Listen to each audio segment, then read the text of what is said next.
Hello, guys. Welcome back to another installment of Professor Charles' Live. Shooby doo doo. Oh, yeah. And welcome back. And today we're going to talk about the movie Tenet. Yes, sir. Let's talk about this film starring David John Washington and also Robert Pattinson that's in this film, directed by Christopher Nolan. Yes, let's talk about this film. You already know what time it is. So this film starts off in a very interesting sequence. We see there's a shootout in some type of like auditorium type of like setting at the very beginning. I felt with the first part of this movie, it grew on me. You know what I'm saying? Sometimes when you watch a film, you're not necessarily interested at the very beginning of the film.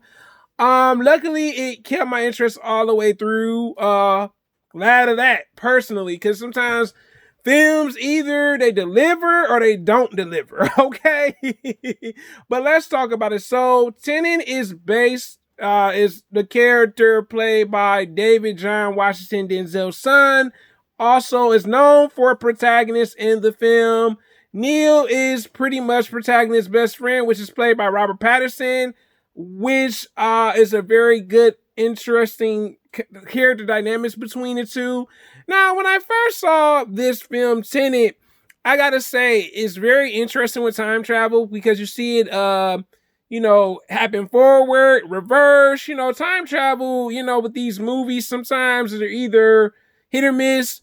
But I love that they have like a new formula with it. It was like reverse time travel. I'm like, yo, like there's a couple scenes in the film where I'm just like, oh snaps, like somebody gonna get shot. This gonna happen. And there's even the airplane scene where it blows up and then it kind of reverses where it's not blown up and everything. But let's talk about this film. Character death, not necessarily. We just know protagonist is recruited and he's, learning about reverse time travel. There's a brief scene where there's a scientist kind of talking about how this reverse time travel works, which works. It's not super complicated, but you kind of understand it type of sense. It's like, oh, okay, that's really what it is. Oh, all right.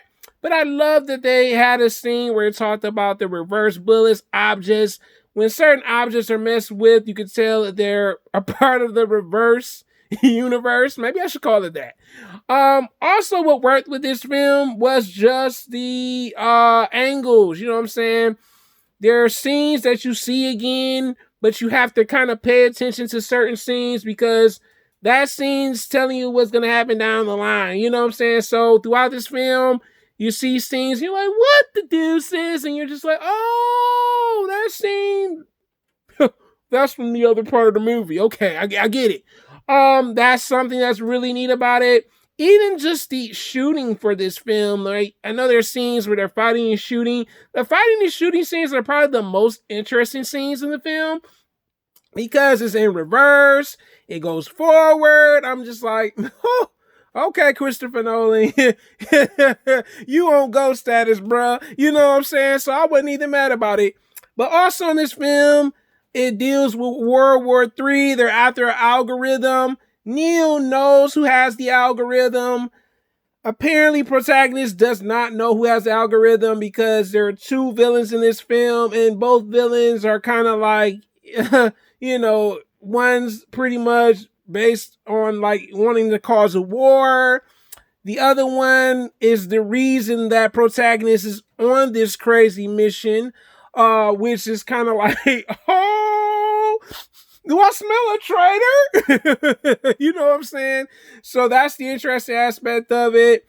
Neil, let's talk about his character for some time. Neil is pretty much protagonist's best friend from the distant future. He is the reason why all these different technologies are from the future are coming to the present timeline. Because I often wonder, I'll say, well, how is it coming? You know what I'm saying? It's like Terminator to some extent, where someone's coming from the future to the present timeline to prevent something. So maybe in Neil's timeline, it didn't necessarily work out. So maybe that's why Neil was the reason why he came to the current timeline saying, look, we got to prevent this because in this timeline, maybe World War III happened.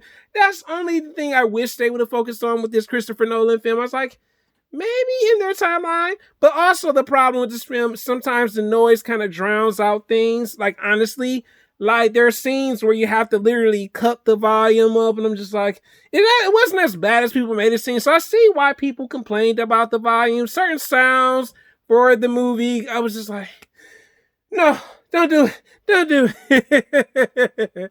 But it still worked out. I like the maybe the second and the final act of this movie. It was a really well written movie. I like the camera angles, even the aspect of time travel where they're in the same timeline and they don't kind of meet each other. I thought that was really neat. I was like, oh, okay, no time travel taboo broken. Because you know how it is with time travel movies, explaining it to people like, no, they broke a rule. No, they did. They did break a rule, but it didn't break a rule. They did see each other, but they didn't know so-and-so was that person and stuff like that. I thought that was really neat. There was a scene where I'm like, no, don't ruin it. You know what I'm saying? Because one of the characters, which is the damsel in distress, I forgot to talk about her character, that is pretty much, I guess you could say, a love interest to protagonist, that he cares about and is kind of protective of her due to her abusive lover. That is the one that has the algorithm, right? But what works with this film? The ending. I think the ending was kind of like, hey, look, let's put this all together so people can understand who the real baddie is. And I think that really worked with the film. I said, oh, the lady that hired protagonist, oh, she's a traitor. You know what I'm saying? So we see that. We also see the other villain get killed off. I knew that was coming because how he treated the person that he had the kid by. But the time traveling thing really worked out forward and reverse. I thought that was really neat. And like I said, I gotta give this film, despite it sound kind of like being annoying through certain times of the film, I got this film 5 out of 5. It's different. It's like a James Bond meets Inception kind of type of thing.